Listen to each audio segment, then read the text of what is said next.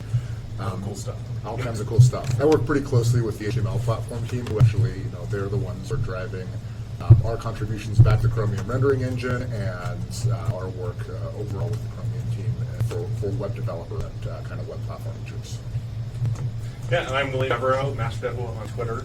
I actually joined the Edge team just mid to last year, so it's been more recent. Before that, I spent 4.5 years on OneNote, which I was a big fan of. I know you.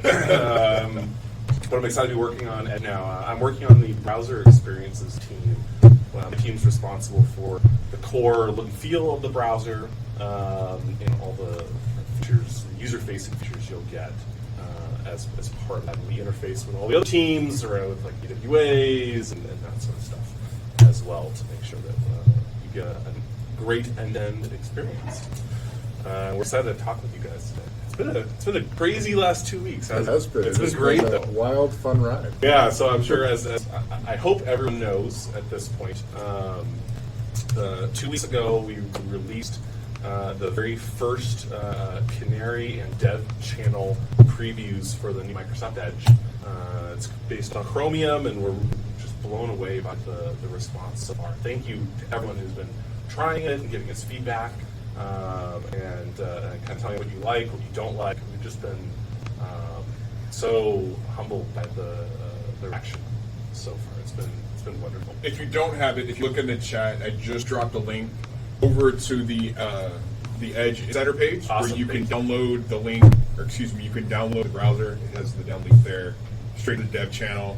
Some high level information about it. So just go over there if you'd like. Yeah, the team's been working very hard. There's a lot of people working very, very hard on this, and we're definitely eager to build this together. We want to work with you. It's the first preview, but we're releasing Canary builds daily. When you get a new build in the morning. That's the same thing you see when we get into work in the morning. So you're on the bleeding edge if you're a Canary channel user. And with the dev builds, it's weekly, so we take the best build every week and promote that out. Now it's going to be a little more stable. You can kind of rely on that more. Although we've had pretty good success so far with Canary. I do want a caveat. I think we've had great luck with Canary, but Canary is designed to break, and we will for Canary. Exactly. Not just for fun, but there are lots of times where we will have experimental features coming in, or we may have conflicts. So Canary will break. We would love to have anybody who is willing to sort of risk that come along for the ride. But Dev is a little bit more stable, Exactly. and then over time we'll roll out Beta, which will be more stable still. Exactly. And you can still have Legacy Edge plus the new Edge. Yes. You can. Side by Dev and side. Canary, Right? I actually have both of them running on my laptop right here. Yep. Yeah. Some of the stuff you've seen me toggling back and forth and demoing within stream, the links and whatnot. I have the Mixer session open in Legacy Edge, a bunch of the Azure links and everything that was all open in the Chromium-based Edge. So it's not a either-or type proposition, right? So if you do decide to run the Canary or the Dev version of the new Edge, you can have it, and if something doesn't go quite right, you can still revert to old Edge, no problem. Which is, that can be extra fun if, for example, you want to play around with some of the experimental flags that are in Edge. You can do with that in the Canary channel, but not in the Dev channel, for example. So you can keep your Dev channel stable and go have fun with, playing with the features in or Canary. I love that you can have them all side by side. You don't have to pick one or the other. You can use, old Spartan Edge. You can use Canary and Dev side by side. Really, whatever you want, which has been really exciting. So I know that for providing feedback, obviously we always recommend folks for Windows go to the Feedback Hub, their app information, things like that. I know Edge is listed within the Feedback Hub. For the new Chromium version, what's the recommended method of providing feedback? What would you tell users? Hey, this is where you should go. This is how we want that information.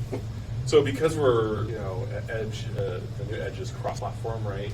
We added a smiley face feedback button right into the browser. It's right next to your profile icon in the top right corner.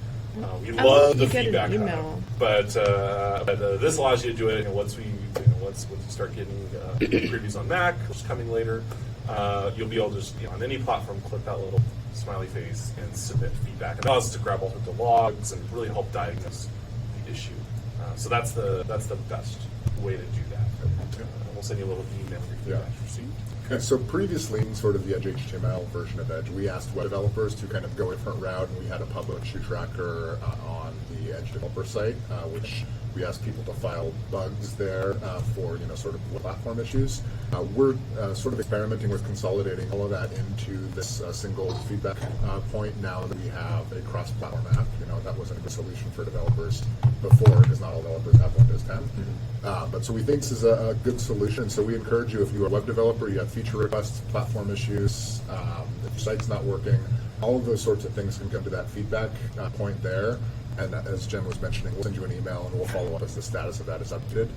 The one thing I will call out for web developers specifically is if you encounter an issue that is in Edge Canary, but you're not seeing in other Chromium browsers, try checking out the Canary channel of those other Chromium browsers. So for example, check out Chrome Canary and see if the issue reproduces. It could be that it's actually a bug we need to fix upstream in Chromium, in which, if that's something you've tried out, it helps us a lot to sort of skip an extra couple steps of troubleshooting. But if you don't know how to do that, or if that's not something you're familiar with, give us the issue and then we'll figure it out on our end. Okay.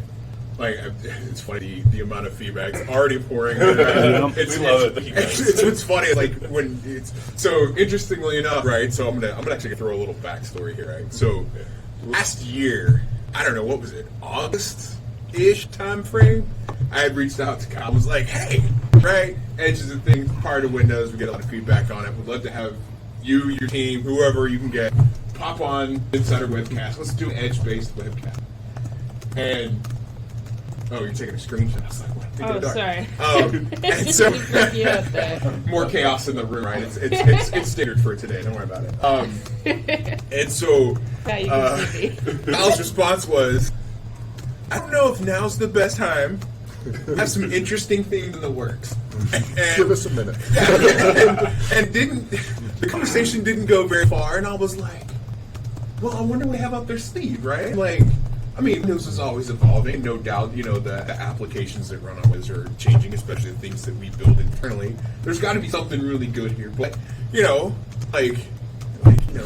anybody who's working on something that they can't share a ton about, did a great job of trying to keep it in your hat, right?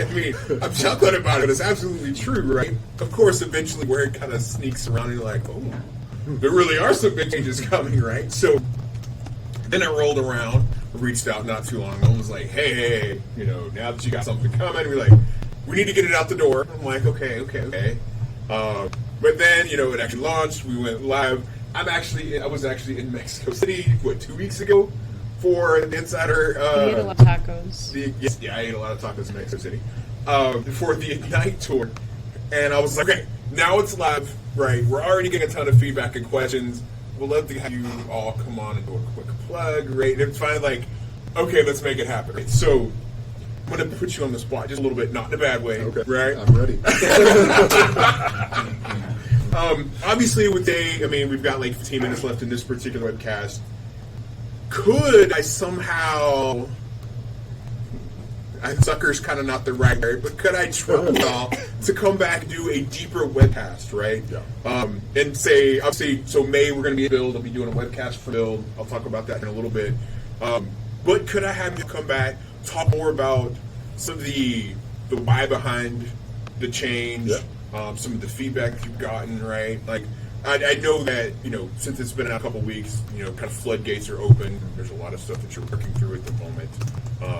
But hopefully a couple months in, maybe things a little more stable, you have time to come up for air, because I can only imagine both between prepping for Build as well as doing your day job, probably a little bit overwhelmed, which is why I'm super glad y'all were able to make time to come and hang out, even if it's just for 20 minutes today, right? We really appreciate it. But if I could kind of wrangle you in. I'd love to have you back. Yeah, we'd love to be back. I think after build especially will be a great time because we'll have some updates to share from build. I think we have a little bit more time to get some broader representation across the Edge team to speak to some more areas because I don't think unfortunately we know everything. We try to pretend something. There's a lot going on. We'd love to do that. I mean, that's definitely something, spending a little more time with the community here, something we'd love to do. So you heard it here. Hopefully, keep your fingers crossed. We'll be able to do a more in-depth webcast. So something that I would, just as one user, right? Obviously, right, getting to be some of the voice of a broader community here. At least for what is out there currently, with what you've done over the past couple of weeks, what is available? What are some of the things that you want to make sure that users know, or that they have a chance to go and be like, hey, this is something really cool that we think fascinating and whatnot, that you want them to go kind of poke and prod a little bit? Like, what would you recommend at this point? There's a lot of good stuff. We'd love to. I mean, just using in general helps so much, right? Just on the broad usage, but also, in specific areas, we've gotten a ton of feedback about called the new tab page. The page you see when you open a new tab has been wonderful. The favorites bar as well. Actually, that was really exciting. We heard a lot of feedback from users. They didn't. Some users. It's probably like 30-30-30. Some users love to have the favorite bar on all the time. Right? They want quick access to their sites. Some users never want it on at all. Right? And there's a group in the middle that's like, I want it as a quick launch from the new tab page, but anywhere else I don't want it on. I'm actually in that camp personally. Okay. And so, just actually a few days after we released the first preview, we were able to respond to the feedback and get that favorites bar setting in. Now you can actually choose all three. That fast. It was very fast. That's one of the nice things about being on the new release cadence with Canary.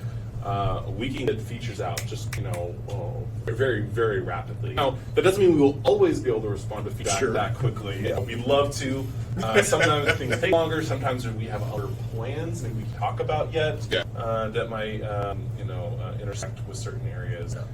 So there's a lot of reasons why certain things might happen. But that was really exciting to be able to address that, and hopefully everyone likes it as well.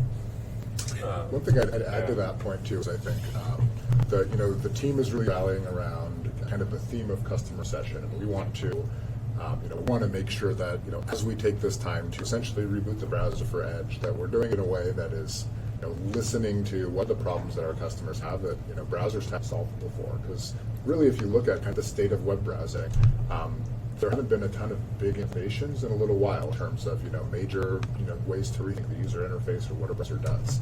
And so we're really interested we feel like we started from a good place. Obviously we still have some work to do with the preview, but we started from a good place in that we've closed a sort of compatibility and kind of fundamentals gap with the browser that we're pretty happy with. So we want to know, in terms of your feedback, in terms of things that browsers haven't solved for you, kind of what's next? What would you like to see the browser do? And so I think that's areas like that. We're super interested in your feedback. And when we think about customer obsession, like a practical example that jumps to my mind is last week, when we released the first, or 2 weeks ago, we released this first preview.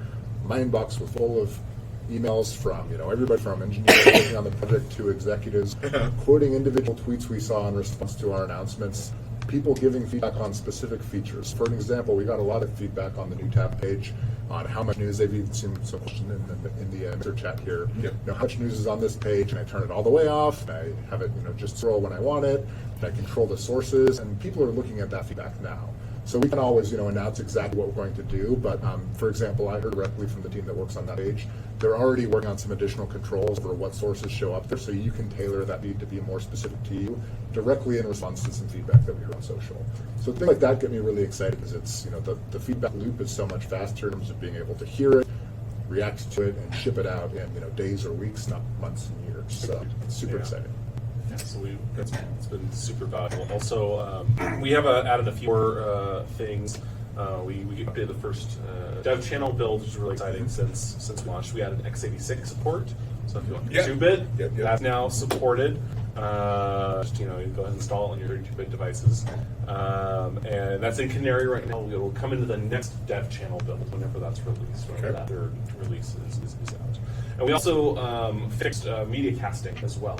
So I actually had somebody ask me about that on Twitter. Yeah. So that was something we knew wasn't quite working yet, but it's now working. So when you go into the cast media setting, you'll actually see all of your devices, and we support dial devices, that's like smart TVs, and Google Cast, and you can do Miracast through the OS as well. So kind of any way you want to cast media from your browser to your I am device. going to be trying that out with my 75-inch TV that's coming on Friday. Hey, Brandon's having a plug for his new Is it home OLED? hardware. Yeah, what's that? OLED? Yeah. I'm going to need ones for self-host. Yeah. Kind of a slight diversion, but somebody mentioned in the chat that they're starting to see extensions already show up. Somebody mentioned they just found out that uBlock is already available for the dev version. But there's somebody who's asked a very interesting question: is when can we build apps based upon the new Edge instead of old school IE? Apps. Yeah. So Web view control. Yeah, there's a couple different components to the question, I guess. So Okay. we actually around build last year we introduced a web view based on HTML.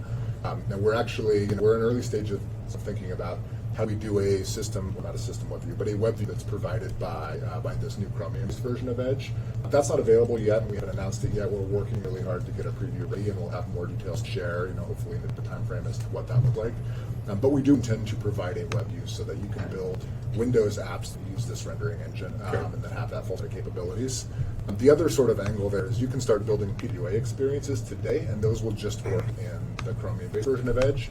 We've made a little bit of a shift in the early reviews in terms of how we think about PWAs. So previously in the in-market version of Edge, they are in the Windows Store, and there's a way to install them directly from the browser and get that full sort of app-like experience.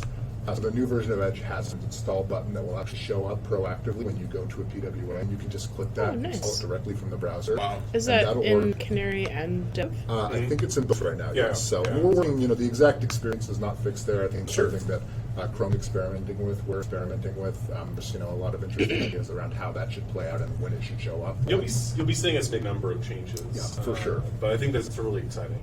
Yeah, so that's space for yeah, PWAs. super exciting. But if you want to build a PWA and have it work in Chromium-based Edge today, you can do that. There's nothing stopping you. The beautiful thing about PWAs is that'll work across browsers, across platforms, even on mobile devices that support those technologies.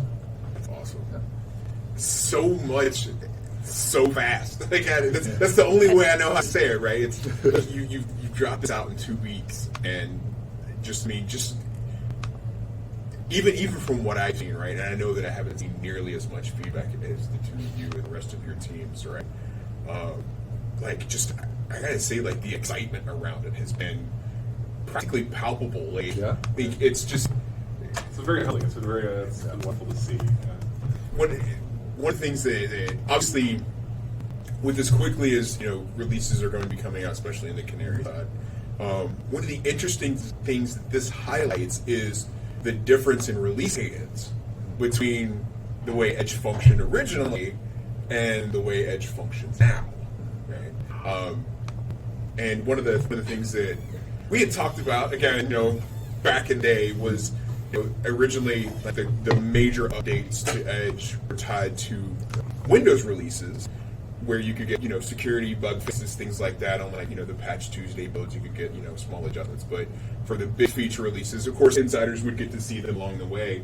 But to get them out broadly to the public, it was going to be nearly a 6-month cycle, if not a little bit longer. But in the new world, it's not quite the same anymore. And in fact, I saw a couple questions going by in the chat, folks asking, do you plan to keep shipping this way? Will this eventually come with Windows releases, and you'll take it out of this sort of self-managed release cycle? Plan is to have Edge service ed essentially. So we will have a daily channel that is Canary. We'll have a weekly channel that is Dev. Eventually, we will roll out beta and stable channels, which are going to look more like the sort of 4 to 8 week time frame. I don't think we have exact clock on what that looks like yet. Sure. But because we plan to ship across platforms, I think Joe's original blog post he announced that will be on Mac OS, will be on other versions of Windows.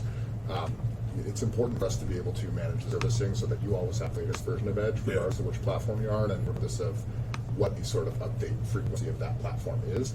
So that's part of why we're doing that. Right, but since you guys are all Windows insiders, it's important Yes. to stress that Edge will still be it'll be a web browser on Yes. Windows. So you're going to get all the benefits that you do today with current Edge, but with this faster update cadence. I as think well. people love that. I think what they're getting at least the questions that I'm seeing, is that they want to see IE and Old Edge go away. So get off my PC. And, We definitely don't want to give you, multiple browsers. yeah, that's what they're implying. And we're not. We can't talk too much about that right now, but which is fine. We're still working on a lot of plans, but Three seem like you'll. It probably it seems like Yeah, yeah. So No, we'll be sharing more about And I that. think that's a perfect answer. It's just that perfect answer in terms of like you Don't hear bring it. Kelvin to jail here. Right? Exactly. I will say I love the PWA stuff. Like I just installed Google Photos as What an is app. this picture, Brett? I took my iPhone underwater. Oh my goodness. But like, it's really cool that you guys built that in. Well, and hopefully, one of the things that we were looking at as we were designing, kind of thinking what the PWA experience should be like is, there are certain sites that have been designed for PWAs, and there are other sites that maybe don't have a PWA, but you want it to look like an app and work like an app. And so we've actually done a lot of work to kind of merge the experiences as much as possible, so that when you say install this page, it doesn't really PWA will have even better functionality. It'll be offline. It'll have all this other stuff. But even if you're just installing Facebook, right? They don't have a PWA today. But you could install it and it looks, feels, and works Like just Facebook. like a Facebook app, which we're really excited about. I've done it. So far, I've done it for Google Photos just now, but then at home I've Nest. Yeah, and I've done it for so many different things. I have so many different apps installed now through the browser, and it just I don't even know it's a web page, which I like. I'm a big fan of that. Now, of course, if you like the old way in the old Edge, you could also pin site to the taskbar and have it launch in the browser. You can still do that too. We offer that option with the more tools, but the app experience is my personal favorite. What else? I think one other thing, if you don't already know, I know probably almost not. No, you got This one is a little less visible. I think you install the new Edge, and there's certain things that are very obvious. Some things are a little more subtle though, and one of those I'm really excited about actually is we have a wide variety of support for different DRM formats. Okay. For video playback. So we're actually the only browser that supports both PlayReady and wideband, which means that pretty much any video site will work. And if you go to something like Netflix, you'll actually this will be the only browser in Windows you'll actually get 4K 1080p HDR video directly from Netflix, thanks to PlayReady and that stuff. Now that assumes you need to make sure all your hardware and codecs support it, but Did I hear Pip is available, or we do have picture-in-picture is available, and it's pretty Pip is the best. Like if you picture-in-picture is like the always on top video. right. I can't speak. And so if you're using a smaller device, like a laptop, a Surface Go, whatever, it means that you can keep the video on top of whatever you're doing and continue throughout your day. So like, if you're the kind of person who likes to watch YouTube while doing Excel spreadsheets, Are you watching Cat videos while you work? Should ever watch Cat and do that. no, I just like marathon Disney music. Totally different. I'm kidding. But yeah, no, that's one of the things that's awesome. And that's, again, not immediately visible, but please you try that out, send us feedback, you hit any issues. But there's a lot of work being done kind of under the covers as well as on the user experience side that we hope you'll all enjoy. I did see, I know you guys fielded this on Twitter already, but I did see one question about changelogs. Yeah, so that's first, before I answer that question, I just want to call it. Somebody in the chat just said Pip works with Mixer Stream, and I just picked it out and it works, and I was like, oh, that's cool. Yeah. I've never tried that. So changelogs, we've gotten obviously a lot of great questions about changelogs in chat or in Twitter and in the chat here. It's something we're working on, trying to figure out the right balance of how much is too much and how much is not enough. So we have. When we generate a build overnight, we have many commits that go into that build from our end, and then obviously there's all changes that we integrate when we pull down the latest from Chrome as well. Yep. So what we don't want to do is jump in, 2,000 snippets or changes that aren't meaningful to the audience, and we want to do the right level of diligence to give something that's meaningful to our insiders and our community, as well as web developers, without being overwhelming, without being just sort of a bunch of noise. But we also don't want it to be just built beyond any like bug fixes and feature improvements. Right.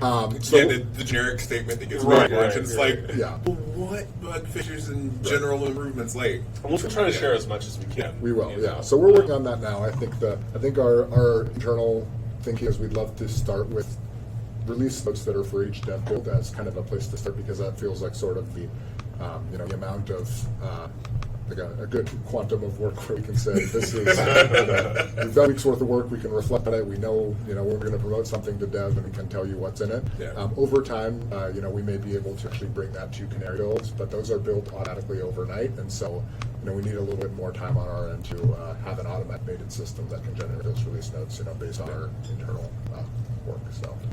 So the expectation is if you're in Canary, you're in Canary. Yeah. You enjoy the ride. Buckle up. Let me do this as The quick as dark I mode can. makes the picture dark. It makes your whole system Wow. dark. We're getting Too not dark soon. mode related. This was not Too related to soon. this at all. Yeah, like I'm demoing this machine. The machine that's been broadcasting is about it. So real quick, like I was mentioning, let me kind of rewind for a second. First thing I did when I installed your browser was, hey, it's dark mode. So I went over here, went to settings, went to appearance. Hey, there's no dark mode there. If you go to edge : //flags, FLAGS, this was, hey, look at the very top of the screen, you're going to see it, right? There's some experimental stuff here. Be careful making these changes, but I will say one change that you make successfully that's not really that risky is the very top one, as you may see here. I'll go ahead and enlarge this real quick. The edge theme, switch from light to dark mode. Just enable this, and you will switch from light mode to dark mode. That was quite literally the very first change I made. Glad you're enjoying. We've had so much feedback about dark mode, which is just awesome. One thing I want to call out: the reason it's still under flags right now is because it's a work in progress. Sure. So you'll notice not everything is dark enough yet. Certain icons may not be the right colors, etc. So we're that's in progress. It's one of the good things about we'll try these Canary and builds. You get to try stuff early, Yep. And as soon as we believe it's ready and we're happy with the level of polish, then we'll turn it on and add it to settings for everyone. But for now, it's just going to stay in flags while we work on it. But you can just see as we're working on it and get an inside look at what we're doing. And you can sort of generalize that to anything that's in flags. If there's you want to play with something in flags, some folks have found there's some smooth scroll settings you can play with flags that start to make it feel a little bit more like what you have in Edge today. Absolutely feel free to play with those. Be aware they may cause issues. They're not on by default for a reason most of the time. But also, it is totally fine to turn those on and give us feedback. Just be sure to call out, that you have turned on a flag if you give us that Please. feedback. Okay. And just be prepared for experiences not to be finished when you do that. It's not. If it's in there, it's not finished. So. Okay. Yeah. Yeah. So that being said, right, there's been a ton of questions Yeah. and stuff that pops up in the chat.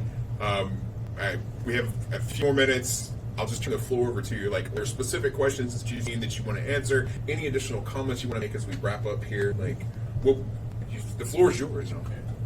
I have a couple of questions I can jump into.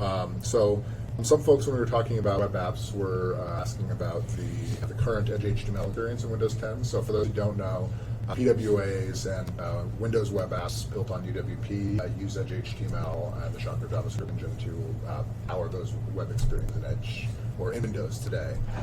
So we don't have any plans to break those experiences. We know a lot of apps are built that depend on that. We've got a pretty strong point of view around app compat at Microsoft, and that extends to web apps as well. So even when we ship this new version of Edge based on Chromium, and when we have new web views available, we don't have any plan to go in and break existing web apps. What we would like to do is provide a path forward. So for folks who want to take advantage of the latest capabilities in the web platform, they can do that. Because we don't have ongoing feature development for HTML, so you won't get the latest capabilities of the web platform. So we want to make sure that we go when we build something that is better than what you have today, and then give the guidance to move your experiences forward.